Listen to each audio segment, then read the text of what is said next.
Ya, baik sahih jenayah seksual dalam talian terhadap kanak-kanak yang semakin meningkat kebelakangan ini boleh dibenteras sekiranya semua pihak dapat mengambil bahagian melindungi kanak-kanak daripada terjerumus.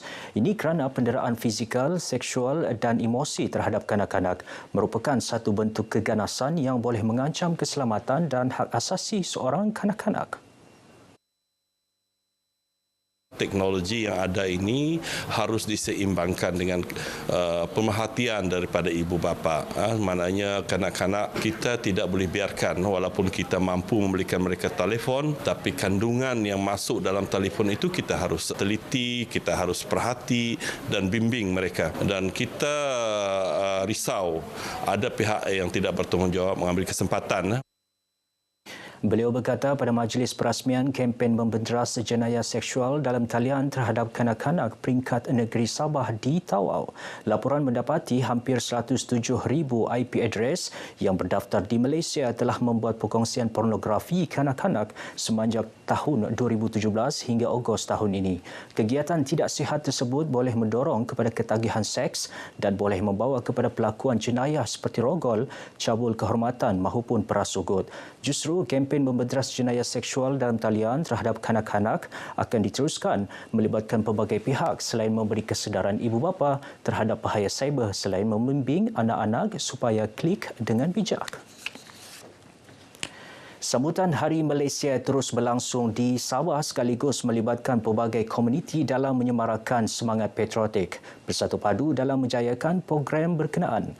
Turut berlangsung program perarakan Hari Malaysia PPR Taman Sri Keramat Putatan, anjuran bahagian kesejahteraan komuniti, Kementerian Perumahan dan Kerajaan Tempatan KPKT dan Sekretariat Muafakat Komuniti. Macam-macam pakaian yang dah diperagakan kan. Saya pun pakai baju ni kan. Macam-macam kan. Jadi nampak meriah lah dekat situ kan. Jadi nampak kesatuan penduduk tu nampak terserulah lah di PPR dan di sini. Menunjukkan semangat perpaduan di antara mereka, menunjukkan suasana yang luar biasa. Konsep keluarga Malaysia ni sudah hampir menerap di dalam jiwa penduduk-penduduk. Bagi saya terus menyokong dan mendukung program-program yang seperti ini bagi mencapai kestabilan kita. Mendidik masyarakat bahawa sukan ataupun aktiviti bermotosikal tapi dia juga boleh memberikan motivasi motivasi kepada masyarakat di mana peminat-peminat motosikal sama ada yang berkuasa kecil ataupun berkuasa besar boleh bersatu dalam melakukan aktiviti-aktiviti yang boleh dibuat di kalangan masyarakat.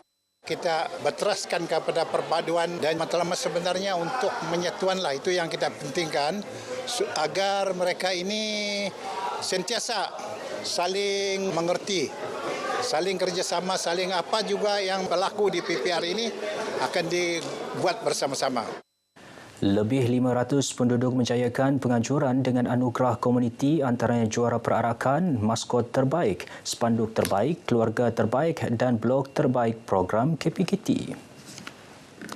Pelbagai program kebudayaan dan sukan rakyat akan diperbanyakkan di daerah Pitas sebagai mempromosikan produk budaya kepada penduduk mahupun pelancong.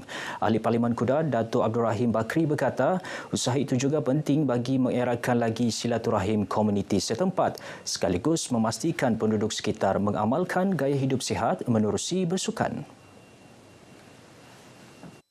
Kerana dengan mereka yang datang ke Pitas sudah tentulah ingin melihat apakah yang mereka dapat lihat di daerah ini. Anjuran sukan ini memang diadakan setiap masa kerana kita ingin mewujudkan juga budaya rakyat Malaysia yang sehat khususnya di daerah ini supaya mereka sentiasa menjaga kesihatan. Setiap tahun memang kita sangat galakkanlah sukan seperti ini untuk mengeratkan lagi silaturahim, perpaduan kaum semua. Kami semua sini sangat mengharapkan ya setiap tahun akan diadakan di sini karnival seperti ini untuk mengeratkan lagi tali silaturahim semua warga Pitas. Karnival ini sangat-sangat memberi banyak implikasi kepada penduduk di sini. Dan selain daripada itu, kami sebagai penduduk di sini amat bersyukur sebab di atas budi baik Datuk Abdul Rahim Bakri sebagai MP P167 kita dapat kemudahan seperti apa yang kita lihat di sini. Kemudahan ini sebenarnya banyak membawa infak kepada penduduk di sini.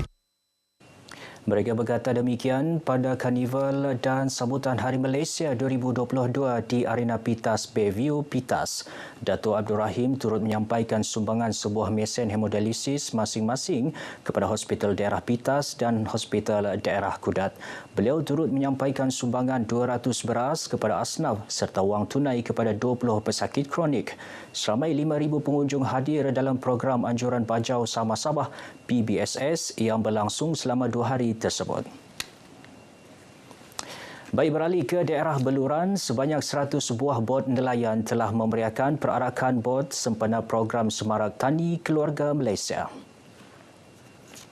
Seramai 200 nelayan terlibat mewakili 32 buah kampung di Beluran. Perarakan bermula dari Kampung Air dan Kampung Keramat sehingga jeti Anjung Muara di Pekan Beluran.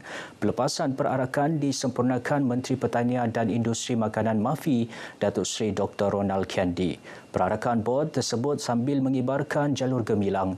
Turut berlangsung program sembang santai bersama Menteri MAFI. Ia merupakan medium interaksi antara pemimpin dengan kumpulan sasar di bawah Lembaga Kemajuan Ikan Malaysia LKIM. Daripada perarakan bot kepada berkayak, di Beaufort usaha menarik lebih ramai pelancong berkunjung di daerah berkenaan kini giat berlangsung. Antaranya adalah memperkenalkan aktiviti berkayak menyelusuri Sungai Garama dan Sungai Klias dengan pemandangan semula jadi menakjubkan. Kita yakin ramai akan berminat kalau kita buka kepada mereka untuk berkayak di sungai, menyusuri Sungai Padas dan juga mana-mana sungai yang sangat sesuai. Dan ini sudah tentu salah satu platform yang kita boleh guna.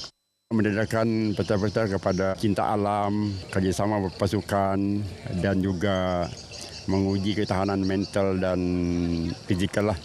Dan di samping itu, kami juga ekspedisi ini bertujuan juga untuk memberi pendedahan kepada belia-belia setempat di mana kampung yang kami singgahi. Secara mental kami kena kawal dayangan kami tidak terlaju, tidak terlalu perlahan. Jangan ego untuk terlebih laju. Kita perlu serasi dengan kita punya pasangan. Kalau dia tidak berapa kuat, kita perlu pelarkan sikit supaya dia tidak ketinggalan. Dia boleh ikut kita punya dayangan lah. Mereka berkata demikian selepas merasmikan program pelepasan ekspedisi berkayak Sungai Garama, Sungai Klias, Persatuan Kenu Wilayah Persekutuan Labuan di Kampung Garama, Beaufort. Eksplorasi kayak yang berakhir hari ini melalui sungai sepanjang 68 km selama 3 hari, seterusnya ke wilayah Persekutuan Labuan diiringi maritim, bomba dan penyelamat serta polis marin. Baik, di daerah Tawau pula giat mempromosikan aktiviti memancing sebagai usaha menarik pengunjung ke daerah berkenaan. Ternyata penganjuran program tersebut mendapat sambutan apabila lebih 1,000 peminat sukan rekreasi berkenaan berkumpul di persiaran Trolson, bukan sahaja disertai sekitar Sabah, malah dari Sarawak dan negara jiran Indonesia. Menteri berbesar hati untuk mengadakan pertandingan ini setiap tahun dan dia akan masukkan insya-Allah dalam kalender pelancongan. Jadi setiap tahun kaki-kaki pancing akan fokus kepada Tawau, di mana inilah adalah anjuran yang orang bilang antara yang terbesar pernah dianjurkan di Tawau ini. Beliau berkata demikian di Tawau. Jelas Hedi, pertandingan anjuran PPM sebatik tersebut adalah bersempena sambutan Hari Malaysia. Ia sangat signifikan dalam aktiviti beriadah sambil menyemarakkan semangat kenegaraan dalam kalangan belia. Pertandingan bermula seawal pukul 7 pagi hingga 1 tengah hari tersebut menyediakan pelbagai hadiah dengan tempat pertama adalah wang tunai RM10,000. Baik, sekian paparan dari negeri di bawah Bayu. Untuk lebih banyak perkembangan semasa di tanah air, terus sahaja bersama Sahih Samsudin di Angkasa Pura. Silakan Sahih. Terima kasih dia.